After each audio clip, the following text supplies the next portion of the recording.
I'm gonna wait till the next one. No sense in going in. I should have committed to the light, but that's a teachable moment.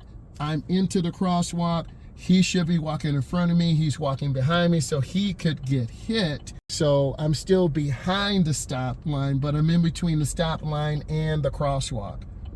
So if I was being tested, I would lose some points, but I have to commit to this turn.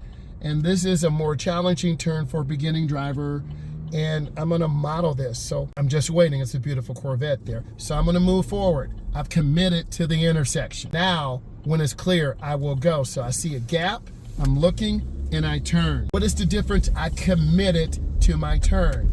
Okay, I'm gonna make a right turn up here. You're gonna see me look left and right, and then I'm gonna go in and turn hand over hand into my turn, and I turn out. Really smooth, consistent turn. You're gonna see me looking. Eye movement is super important. I'm gonna make a left turn up here. I'm gonna come up and stop for 3 seconds. So I'm gonna have a complete stop. 1001, 1002, 1003.